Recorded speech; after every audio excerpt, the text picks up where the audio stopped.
tal? Bueno, soy Felipe Ángeles García.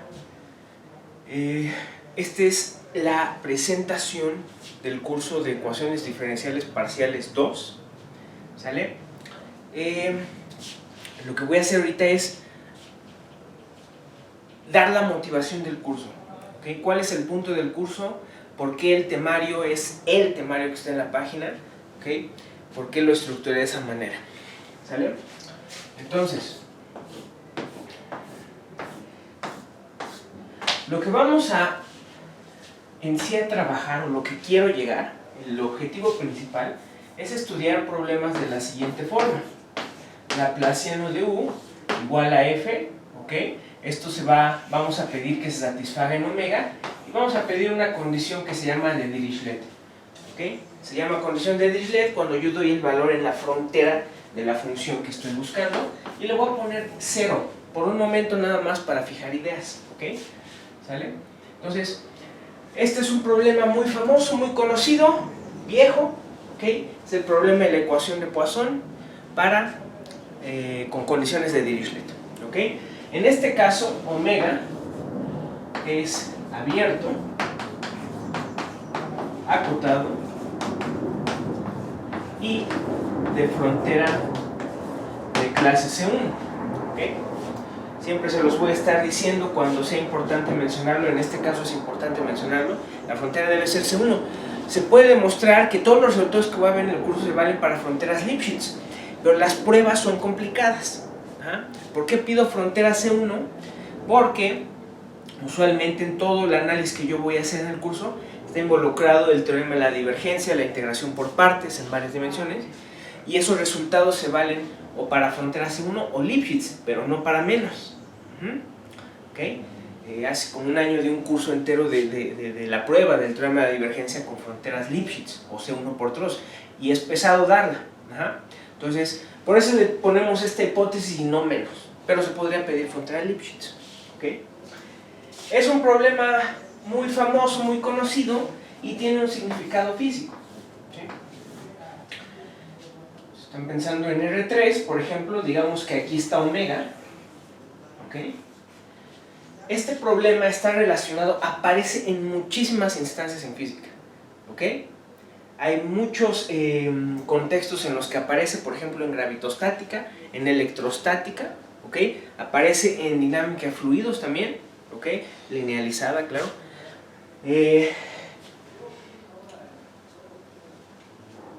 En particular, ¿okay?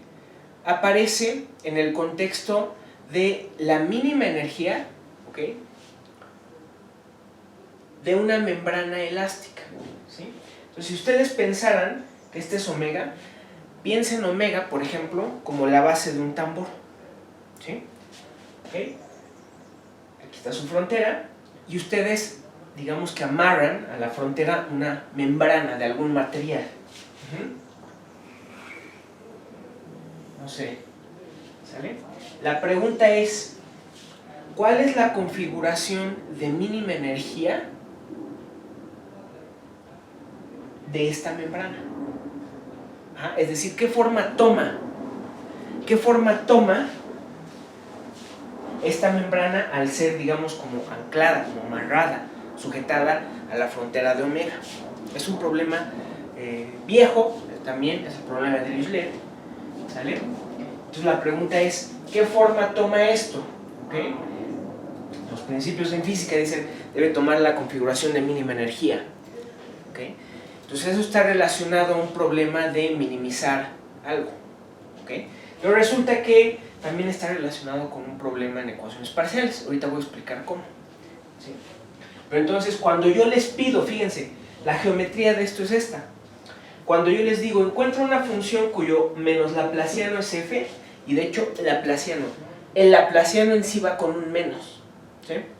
Cuando yo les pida, el laplaciano de u debe ser igual a f en omega, ¿okay? Le estoy pidiendo una función, ¿sale?, que satisfaga esa propiedad y que satisfaga esta condición de Dirichlet. Quiere decir que en la frontera valga 0. Si ustedes lo ven aquí, al pintar yo omega aquí en R2, ¿sí?, lo que estoy diciendo es que la altura vale 0, ¿no? Entonces, de alguna manera estoy diciendo, la gráfica, esto vendría a ser la gráfica de U, ¿okay? La gráfica de U debe estar aterrizada en el 0 y en la frontera de omega, ¿sale? ¿Okay? Entonces, este problema, como les digo, está relacionado con un problema en cálculo de las variaciones, ¿ok? Entonces,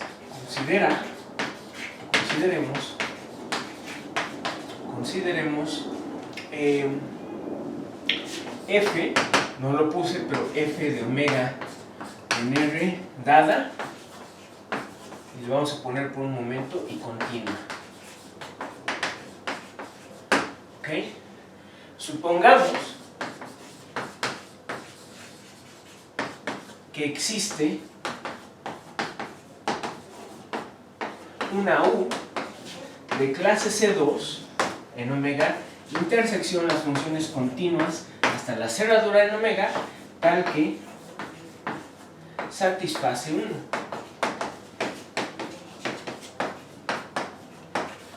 Ajá. 1 es esto.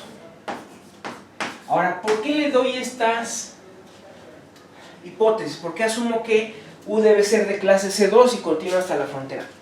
Eso quiere decir que U es una solución clásica, es jerga. Ajá. Decimos que U es solución clásica de una ecuación diferencial parcial si tiene toda la regularidad que la ecuación exige. ¿Cómo? Fíjense, para que U, una función U, tenga posibilidad de resolver esta ecuación parcial, debe tener segundas derivadas, ¿no? Porque estoy calculando su laplaciano, más vale que tenga segundas derivadas, ¿va? Pero fíjense, si ustedes dicen que f es continua, pues estás diciendo estas segundas derivadas en particular, las del laplaciano, es decir, menos el laplaciano, deben ser iguales a una función continua.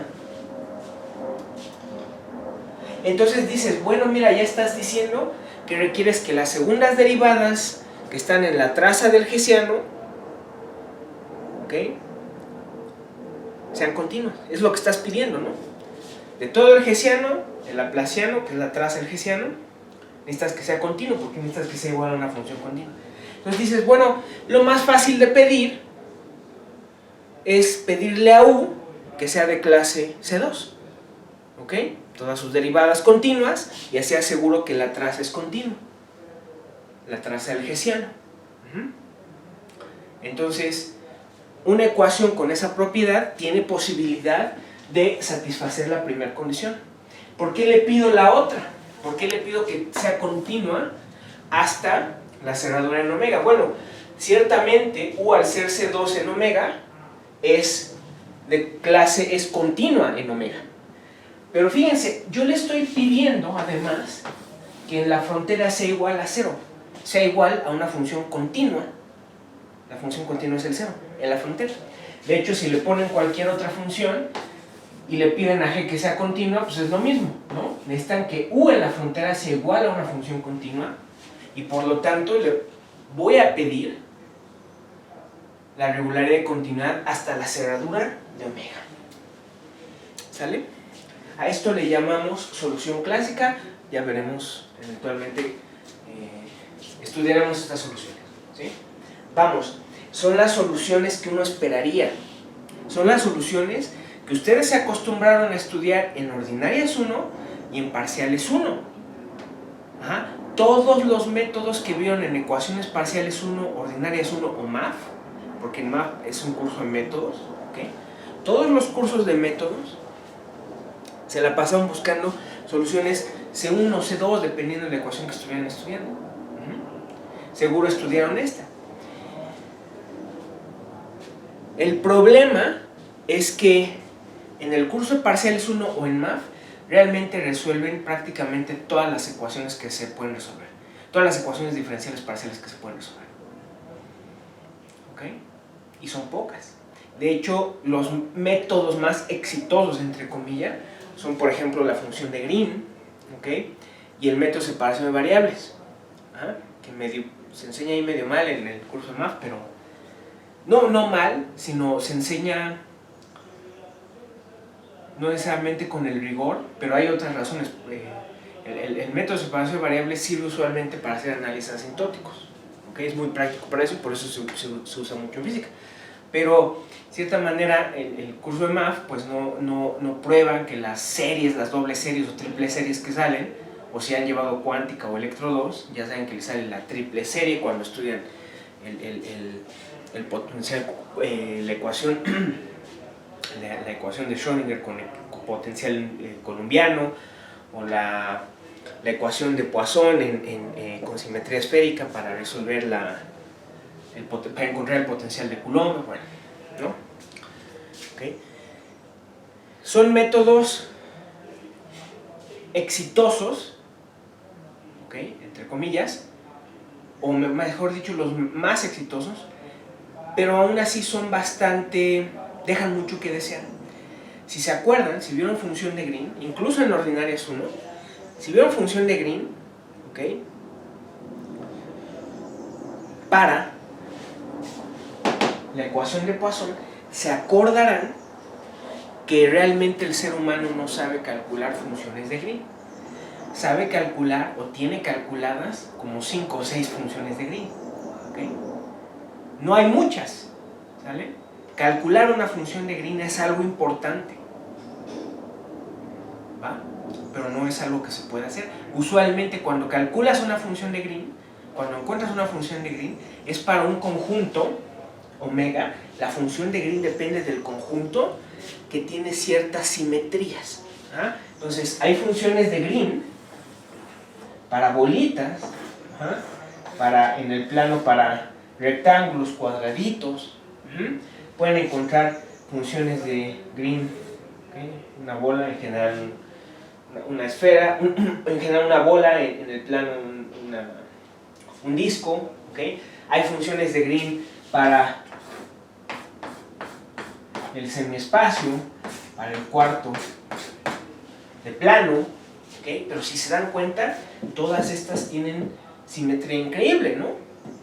¿Okay? ¿Sale? Tiene una simetría muy bien definida. Si yo les dijera, encuentra la función de Green de este conjunto omega, de hecho, y hasta eso lo pinté ahí medio simétrico, Ahí está. Si yo les dijera, encuentra la función de Green de este conjunto omega, pues buena suerte, no la van a encontrar. ¿Ok? No la van a encontrar. ¿Sale? Si les empiezan a dar conjuntos al azar, que dices, bueno, abierto, acotado, de frontera C1, pues ahí está, ¿no? Te puedes preguntar sobre la solución de este problema, pero resulta que no lo puedes resolver. No puedes usar separación de variables para esto. Espero que lo hayan aprendido si llevaron los cursos de parciales 1 o más. No puedes usar función de Green, ¿va? Debe haber una simetría muy bien definida, ¿sale? ¿Qué haces en tal caso? Porque uno diría, bueno, este problema, uno de los lugares más famosos donde viene es para calcular el potencial de Coulomb, el potencial que es tal que su gradiente o menos su gradiente me da el campo eléctrico, el campo electrostático, ¿ok? Yo quiero calcular el potencial, ¿ok? U para cierta densidad de carga F, ¿ok? Que está distribuida en omega. Ajá. Es un problema muy famoso, se estudia desde Electro 1, ¿okay? Es un problema muy viejo, es un problema famoso. Dices, oye, ¿a poco yo no puedo? Entonces, si no puedes resolver o encontrar una representación de la solución con separación de variables o con función de Green, si tú no puedes hacer eso, ¿no existe solución al problema? Es decir, ¿qué tanto eso implica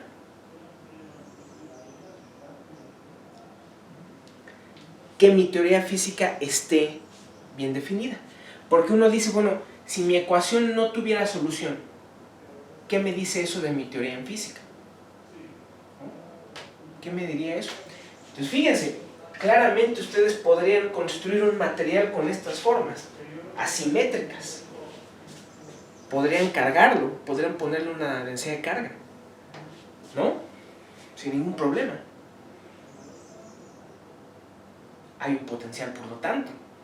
Hay un potencial eléctrico, entonces.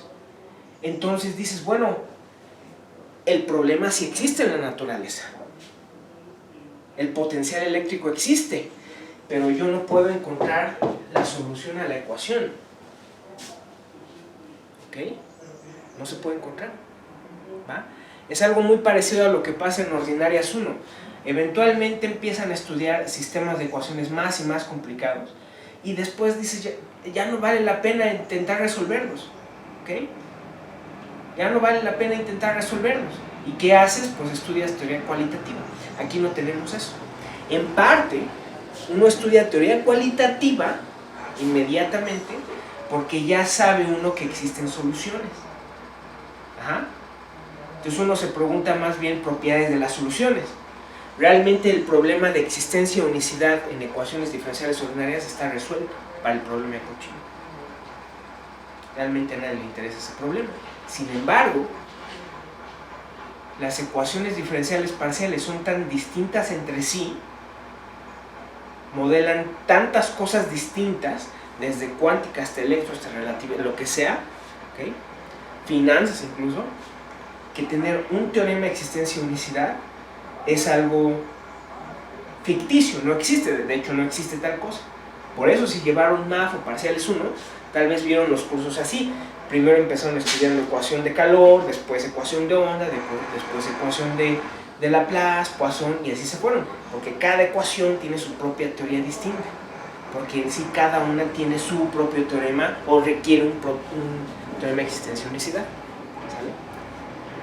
Okay. Ahora en Picard, con el teorema de Picard en ordinarias, aun cuando ustedes no puedan resolver la ecuación, pueden encontrar una aproximación. Esas son las iteradas de Picard, ¿no? Dices, ok, muy bien, aunque no para resolverlas tengo un método numérico para encontrar aproximaciones. Independientemente si es bueno o no, es un método numérico. ¿Sale? Porque puede ser que la convergencia sea muy lenta, bueno. ¿Ok? Entonces la pregunta es, ¿y aquí qué pasa? ¿No? O sea, mis métodos de funciones de Green, separación de variables, todos esos métodos no sirven para probar existencia de solución, ¿no? ¿Cómo prueba uno existencia en ordinarias 1 y en parciales 1? Muestra la solución. Es la mejor manera de probar existencia.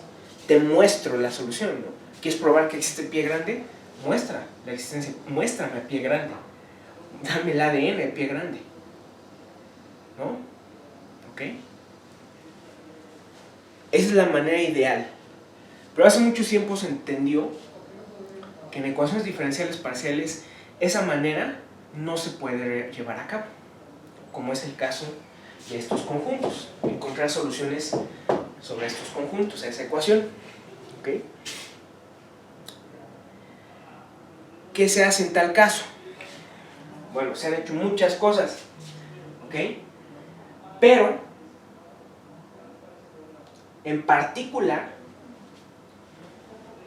se estudia a través de teoría de distribuciones, algo que se llama formulación débil, ¿okay? Y problemas variacionales, métodos variacionales. Entonces, por ejemplo, este problema está relacionado con un problema en cálculo de las variaciones, como ya se los había mencionado. ¿Okay? Entonces consideremos el problema de minimizar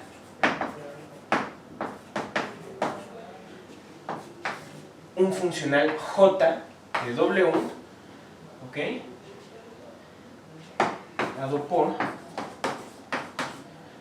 j de W va a ser un medio de la integral sobre omega del gradiente de W al cuadrado respecto de x menos la integral sobre omega, ¿okay? De f por W de x. ¿Okay? Entonces vamos a considerar el problema de minimizar j, ¿okay? Sobre el conjunto B0 que van a ser todas las W de clase C2 en omega, tales que W en la frontera de omega vale 0. Ajá. Bueno, este es el problema de Dirichlet en cálculo de variaciones, ¿sale? Resulta que el principio de Dirichlet en cálculo de variaciones en ecuaciones parciales dice que si le ponemos a este problema 2, entonces las soluciones A1 con esta regularidad son soluciones A2 y las soluciones A2 son soluciones A1.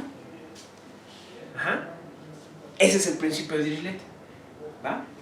Es decir, si ustedes quisieran encontrar la solución a esta ecuación, encuentren el mínimo, el minimizador. Encuentren la W que minimiza esto en B0.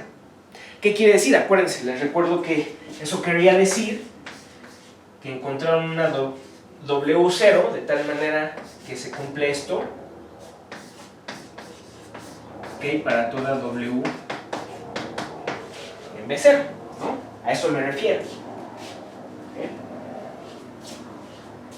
¿Okay? Los dos problemas son equivalentes para funciones con esta regularidad. ¿Okay? Ese es el principio de Dirichlet. ¿Okay?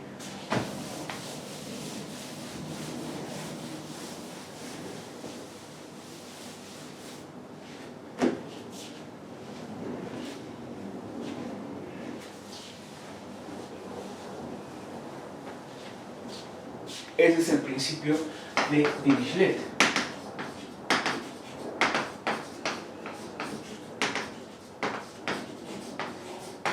¿Okay? Y dice U de clase C2 en omega intersección funciones continuas hasta la cerradura es solución de 1 si y solo si J de U es igual al ínfimo de el ínfimo sobre todas las W en B0 de J de W. Ajá. Es decir, es solución de 1, si solo sí es solución de 2. Entonces fíjense qué hiciste ahí, intercambiaste un problema en ecuaciones parciales por un problema en cálculo de las variaciones. Ahora, si han llevado cálculo de las variaciones, están por descubrir la falacia aquí. En el curso de cálculo de variaciones se la van a pasar haciendo esto. Van a pasársela estudiando problemas de estos. Van a ver que hay una ecuación parcial o diferencial. Depende, muchos cursos se enfocan en ordinarias de cálculo de variaciones, pero se pueden hacer con parciales. Van a ver que todo problema de minimización básico hay una ecuación parcial o ecuación diferencial asociada. ¿Okay? Y para encontrar la solución, el mínimo, el minimizador, van a resolver esa ecuación y con un criterio de segunda derivada o de convexidad van a decir si es mínimo o no, y si es mínimo ya la hicieron, ya encontraron la solución. Esa es la falacia, que dices, y si tu ecuación diferencial ordinaria no tiene solución o no la puedes encontrar, si no tiene solución, pero si no la puedes encontrar, ¿qué va a pasar? Entonces ese método de proceder, de resolver la ecuación y encontrar la solución así, no sirve. ¿Okay? Entonces, aunque son dos problemas relacionados, son problemas equivalentes, realmente intercambiar uno por otro no me sirve de nada para resolver el problema. Eso es un gran problema. ¿Okay? Para omegas abiertos a cuota de frontera C1 en general, ¿no? Sobre bolitas, cuadraditos, todo esto se puede hacer en general, ¿no? ¿Okay? Bueno, pero aquí hay otra falacia, damas y caballeros. ¿Cuál es? ¿Cuál es? Fíjense, yo les estoy preguntando el mínimo, el minimizador de J de W sobre B0. ¿Por qué? ¿De dónde carajos, con qué huevos yo defino el dominio de J? Vean que una vez que yo definí J, uno diría, ¿sabes qué? J está bien definido, es decir, J es finito, si yo le pido a W que esté en L2 y que su gradiente también esté en L2, en omega. ¿A poco no? Porque si está en L2 su gradiente, esto es finito. Y por Holder, o desigual de Cauchy-Schwarz, esto va a ser finito también, si la W está en L2. ¿No? Dices, ok, pero tú estás minimizando, estás buscando el minimizador acá, en un espacio de funciones con muchísima regularidad. Ustedes bien saben que L2 es un espacio mucho más grande que esto, ¿no? De hecho, C2 de omega, cuando omega es abierto acotado, está contenido en L2 de omega, estrictamente. Ajá. Entonces, este J tiene un dominio natural. Y tú estás imponiendo uno muy particular. Es un problema muy parecido, de hecho es prácticamente el mismo, a decir, ¿cuál es el minimizador de la función? Vamos a ponerle h de x igual a x menos pi al cuadrado. ¿Ok? ¿Cuál es el minimizador sobre los racionales?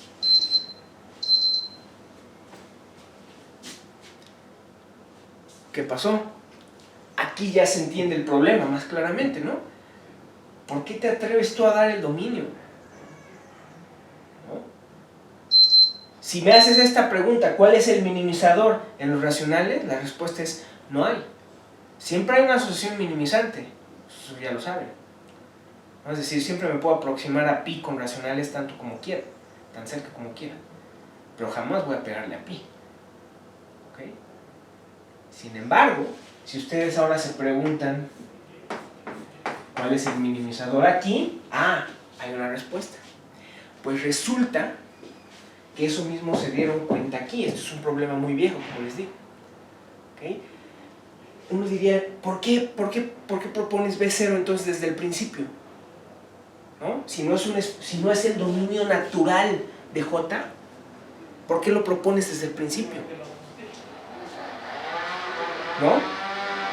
Bueno, resulta que los físicos y matemáticos antiguos, ¿okay?, antes de descubrir este fenómeno, pues llegaban a pensar que la naturaleza era suave, que la naturaleza era importada, y no nada más eso.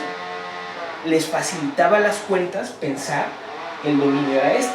Esto te permite hacer cálculo. Pues por eso B0 se proponía, más bien porque era una manera en la que nos permitía trabajar. ¿Sale? Pero como les digo, así como en este caso, eventualmente se dieron cuenta que para ciertos omega, esto no necesariamente tiene minimizadores en B0, pero sí se pueden aproximar, ¿no?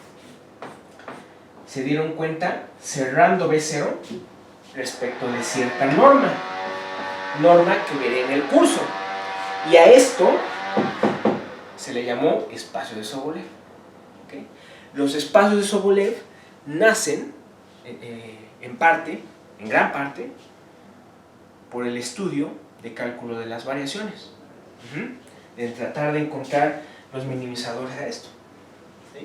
Ahí viven, ¿sale? Por eso este ejemplito es el perfecto análogo. Es un ejemplo muy simple, pero es el perfecto análogo a lo que está pasando. ¿Okay? Ahora, uno diría, oye, si tú definieras R como la cerradura de Q así nada más, está medio impráctica tal vez la definición, tal vez no sirve para todas las cosas, ¿no? Entonces, vas a definir tu espacio Sobolev como la cerradura de B0. Resulta que, aunque se puede definir así, resulta que se puede caracterizar en términos de teoría de distribuciones.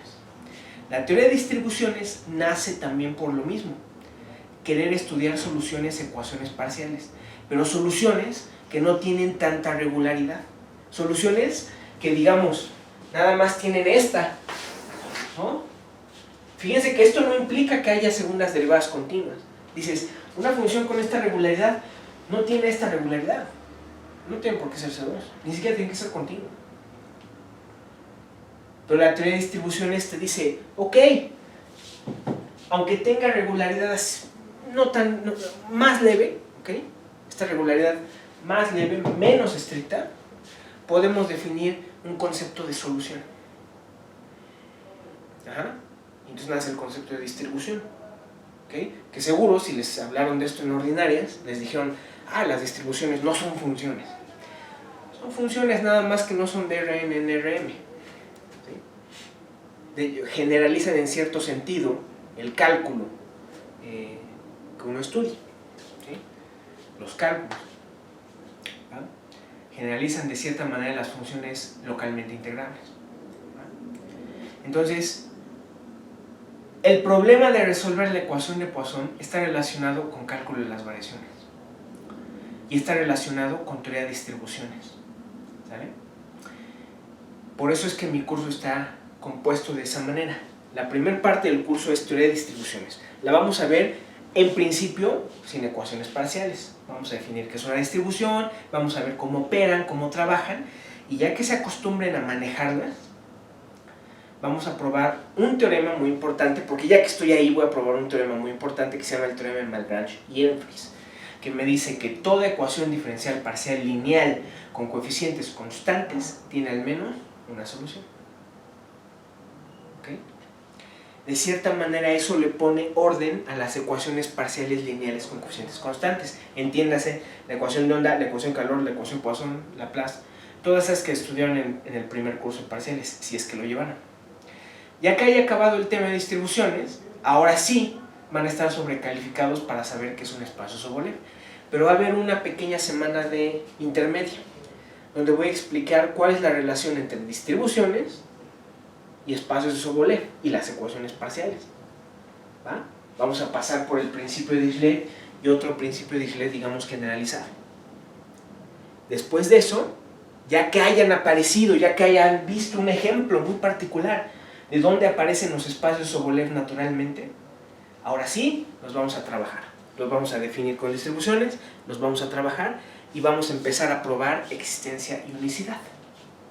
Nada más que, contrario a lo que pasa en ordinarias, el gran teorema de existencia y unicidad que conocen, que es el de Picard, no vamos a aproximar.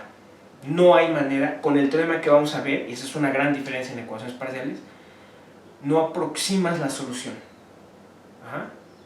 Es decir, en ordinarias 1, ustedes prueban existencia, tal vez no muestran la solución, pero sí la aproximan, ¿no? Entonces, de cierta manera, es como decir, bueno, demuéstrame que existe pie grande, bueno, aquí está pie grande, ¿sí? Nosotros